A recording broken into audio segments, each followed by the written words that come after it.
এটি হলো সৌদি আরবের লাইম প্রজেক্ট, যেটিকে নিয়ম ফিউচার সিটিও বলা হয়ে থাকে।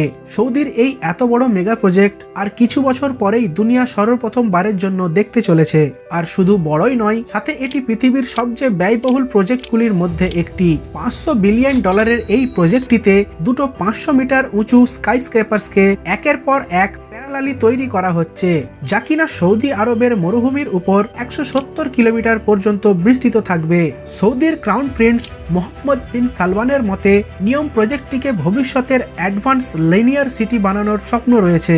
এমন একটি শহর যা দুই দিকে কাঁচ দিয়ে ঘেরা এবং এর ভিতরে 90 লক্ষ লোক বসবাস করতে পারবে। কিন্তু এটি করা কি সত্যি আসলে সম্ভব? এবং সাধারণ শহরের তুলনায় এই শহরে কি কি ফায়দা এবং লোকসান রয়েছে? তাহলে কি সৌদি আরব তার ইকোনমিকে বুস্ট করার জন্য তার জমানো সমস্ত অর্থ ব্যয় করে ভুল করছে না তো? আর যদি কোনো কারণে এই নিয়ম প্রজেক্টটি ফেল হয়ে যায়, তাহলে সৌদির কি অবস্থা হতে পারে? এই সব কিছুই জানবো আজকের এই ভিডিওটিতে। তো ভিডিওটি শেষ পর্যন্ত দেখার অনুরোধ রইল। আর আপনি যদি চ্যানেলে নতুন হয়ে থাকেন তো অবশ্যই ভিডিওটিকে লাইক করে চ্যানেলটিকে সাবস্ক্রাইব করে দেবেন। এটি আপনাদের জন্য তো ফ্রি, বাট আমাকে নেক্সট ভিডিও বানানোর জন্য অনেক বেশি মোটিভেট করে থাকে। So let's started. বন্ধুরা, নিয়ম সৌদি আরবের এমন একটি প্রজেক্ট যেটি বর্তমান সময়কার তুলনায় একদমই একটি ইউনিক সিটি হতে চলেছে। এই শহরটি সৌদি আরবের পশ্চিমে গালফ অফ আকাবা থেকে একটি সোজা লাইন আকারে শুরু হয়ে সৌদি আরবের পূর্বে 170 কিলোমিটার পর্যন্ত বিস্তৃত হবে। 2021 সালে যখন সৌদি আরবের ক্রাউন প্রিন্স মোহাম্মদ বিন সালমান এই প্রজেক্টটি অ্যানাউন্স করেন, তখন সবাই মনে করেছিল যে এই প্রজেক্টটি হয়তো কখনোই স্টার্ট করতে পারবে না। কিন্তু বর্তমানে যদি আমরা স্যাটেলাইট ইমেজ দেখে থাকি, তাহলে বুঝতে পারবেন যে অ্যাকচুয়ালি এই প্রজেক্টটির উপর কাজ স্টার্ট হয়ে গিয়েছে এবং যে এরিয়ার কথা বলা হয়েছিল অ্যাকচুয়ালি সেম সেই এরিয়াটিতেই একটি আন্ডার কনস্ট্রাকশন লাইন সত্যি দেখা যাচ্ছে, যেখানে এই লাইনটি 170 কিলোমিটার পর্যন্ত বিস্তৃত হবে। কিন্তু সে তুলনায় এটি মাত্র শুধু 200 মিটার চওড়া, যেটি কোনো সোসাইটির একটি ব্লকের সমান। এবং এই নিয়মের উচ্চতা 500 মিটার হবে এবং এই 500 মিটার উঁচু কাচের দেওয়ালগুলিকে 170 কিলোমিটার পর্যন্ত একটি সরল রেখা বরাবর নিয়ে যাওয়া হবে। এবার আপনি এর উচ্চতা এবং লেন্থ দেখে এটাই আন্দাজা করুন যে এটি আসলে কত বিশাল একটি স্ট্রাকচার হতে চলেছে। যেমন 830 মিটার উঁচু বুর্জ খলিফার ডাইরেকশন আকাশের দিকে, ঠিক তেমনই নিয়ম উঁচু তো নয়, কিন্তু লম্বায় এটিকে পৃথিবীর সবচেয়ে লং স্কাই স্ক্রেপার্স বলা যেতে পারে। যদি এমনই কোনো প্রজেক্ট নিউ দিল্লিতে বানানো হয়, তাহলে সেটি আগ্রা পর্যন্ত গিয়ে শেষ হবে। সৌদি ক্রাউন প্রিন্সের মতে এই শহরের মধ্যে টোটাল 90 লক্ষ লোক বসবাস করতে পারবে। এই নিয়ম শহরের যদি আমরা পুরো এরিয়া বার করতে চাই, তাহলে এর লেন্থ এবং উইডথকে গুণ করতে হবে। মানে 170 কিলোমিটার লেন্থ এবং 200 মিটার উইডথ বা 0.2 কিলোমিটার, যেটিকে গুণ করলে টোটাল এরিয়াটি হবে মাত্র 34 স্কোয়ার কিলোমিটার। শুধুমাত্র এই 34 স্কোয়ার কিলোমিটারের মধ্যেই 90 লক্ষ লোক বসবাস করবে। মানে 1 স্কোয়ার কিলোমিটারে 2,64,705 জন। ভারতের 12 মিলিয়ন লোকের জনসংখ্যার মুম্বাইয়ের এরিয়া 603 স্কোয়ার কিলোমিটার। মানে এখানে 1 স্কোয়ার কিলোমিটারে 19,900 লোক বসবাস করে, যা কিনা নিয়মের পপুলেশন ডেনসিটির 7.5%। যদি আমরা এক্সাম্পল হিসেবে দুনিয়ার সবচেয়ে বড় শহর টোকিও শহরকে নিই, তাহলে সেখানে 1 স্কোয়ার কিলোমিটারে 6,380 জন বসবাস করে, যা নিয়মের তুলনায় 2.4%। এখান থেকে এটি তো প্রমাণ হয়ে যায় যে এরিয়ার মামলায় নিয়ম একটি খুবই অপটিমাইজড প্রজেক্ট। এখানে কম জায়গা হওয়ার পরেও অনেক বেশি লোক বসবাস করতে পারবে, যার মানে যে কাজটি 500-600 স্কোয়ার কিলোমিটার জমির উপর হওয়া দরকার ছিল, সেটি শুধুমাত্র 34 স্কোয়ার কিলোমিটার এরিয়ার মধ্যেই হচ্ছে।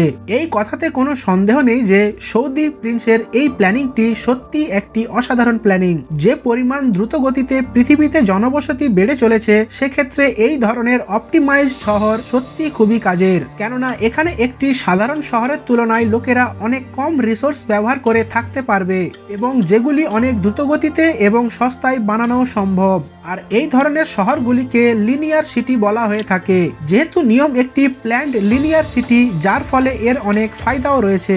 যেমন সাধারণ শহরের রিসোর্স অনেক ব্যয় হয়ে থাকে, কিন্তু এই ধরনের শহরে সবকিছু আগে থেকে প্ল্যান্ড হওয়ায় অপচয় অনেক কম হয়, ফলে অপারেটিং কস্টও অনেক কম হয়ে থাকে। যার অনুমান আপনি এটা দিয়ে লাগাতে পারেন যে মেক্সিকো এর পপুলেশন নিয়ম শহরে বলা পপুলেশনের সমান। কিন্তু যদি মেক্সিকো শহরের সমস্ত রোডগুলিকে একসঙ্গে ধরা হয় তাহলে শুধু রাস্তাগুলোই 3 লক্ষ কিলোমিটার এর বেশি এরিয়া ধরে রয়েছে। এই রোড নেটওয়ার্কটিকে যদি একটি সোজা লম্বা রাস্তা করা হয় তাহলে সেটি পৃথিবীর চারিদিকে 7.5 বার ঘুরবে। এর তুলনায় সেম পপুলেশনের নিয়ম শহরে শুধুমাত্র 170 কিলোমিটারের রোড নেটওয়ার্ক হবে।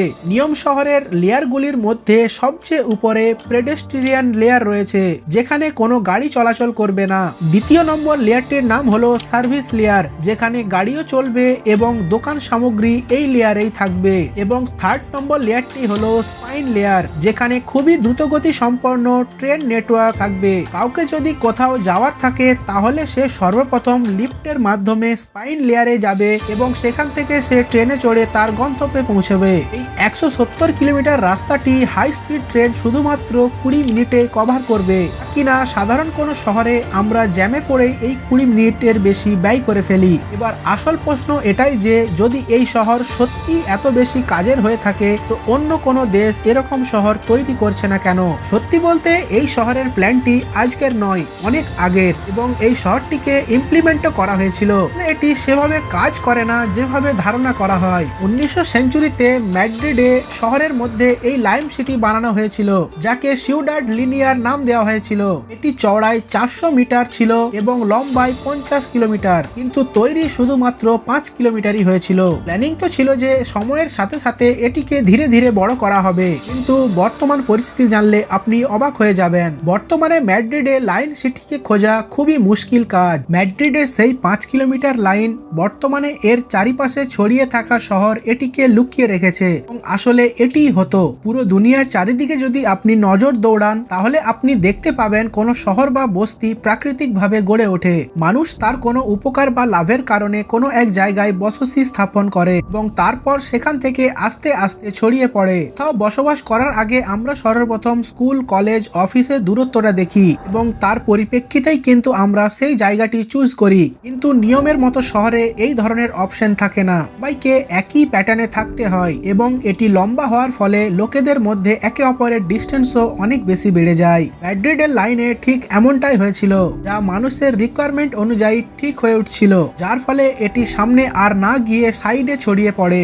আসলে লিনিয়ার সিটির যতগুলো ফায়দা আছে তা আসলে গভর্নমেন্টের জন্য, এগুলি অপারেট করা অনেক সহজ এবং খরচও কম। তো সাধারণ মানুষের জন্য এটি একটি বদ্ধ রুমের মতোই। আর এই শহর যতই বড় হোক না কেন, পরেও এটি বাইরের শহরের উপরই ডিপেন্ডেন্ট থাকবে। ডেইলি জীবনের নিত্য প্রয়োজনীয় জিনিস বাইরে থেকেই আসবে এবং যেটি লাইম সিটির এন্টার এবং এক্সিট পয়েন্ট থেকে আসবে, এবং যার ফলে এন্টার বা এক্সিট মুখে ধীরে ধীরে অর্গানিক শহর গড়ে উঠবে, যে কিনা অরিজিনাল লাইনকে ধীরে ধীরে সমস্যার মুখে ফেলবে। ম্যাড্রিড ছাড়াও অনেক দেশ লাইনার শহরের প্রপোজাল রেখেছিল, যেগুলি কিনা কখনোই শুরু হয়নি বা প্রজেক্ট শুরু হওয়ার আগেই বন্ধ হয়ে গিয়েছে। এখন প্রশ্ন এটাই যে সবকিছু জানার পরেও কেন সৌদি আরব $500 বিলিয়ন খরচ করে এই প্রজেক্টটি করতে চায়। তার আসল কারণ হলো সৌদি আরব বর্তমান সময়ে অনেক বেশি তেলের উপর ডিপেন্ডেন্ট, কিন্তু সৌদির তুলনায় অন্যান্য আরব দেশগুলি তাদের অয়েল ডিপেন্ডেন্সি কম করে ট্যুরিজমের উপর ডিপেন্ডেন্সিটা বাড়িয়ে নিয়েছে।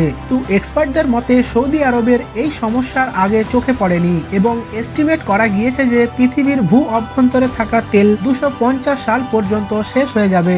এই মুসিবতের মধ্যে সবচেয়ে বেশি ক্ষতিগ্রস্ত হবে সৌদি আরব। এই কারণের জন্য দুনিয়া ইলেকট্রিক গাড়ি বা গ্রিন এনার্জির দিকে এগিয়ে যাচ্ছে, কিন্তু সে তুলনায় সৌদি আরবের 95% ইকোনমি তেলের উপর ডিপেন্ডেন্ট করে, কিন্তু এটি এখন সৌদির গলায় কাঁটা হয়ে দাঁড়িয়েছে। এক্সপার্টদের মতে এই ডিপেন্ডেন্সি কম করার জন্য এবং ট্যুরিস্ট অ্যাট্রাকশন বাড়ানোর জন্য সৌদির ক্রাউন প্রিন্স এই স্টেপটি নিয়েছে।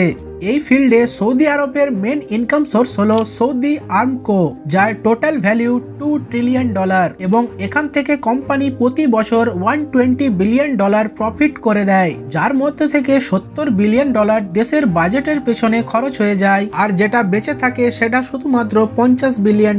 মানে আগামী 10 বছর পর্যন্ত যদি এই প্রফিট হয়ে থাকে তাহলে সৌদির নিয়মের $500 বিলিয়নের খরচ বরদাস্ত করতে পারবে, এবং যদি এটি ফেল হয় তাহলে সৌদি আরবের কাছে সেকেন্ড ইনকাম সোর্স খোঁজার মতো আর সময় থাকবে না। আপনার এ বিষয়ে কি মতামত অবশ্যই কমেন্ট বক্সে জানাবেন। ভিডিওটি যদি ভালো লেগে থাকে তো অবশ্যই ভিডিওটিকে লাইক করে চ্যানেলটিকে সাবস্ক্রাইব করে দেবেন। শেষ পর্যন্ত ভিডিওটি দেখার জন্য অসংখ্য ধন্যবাদ।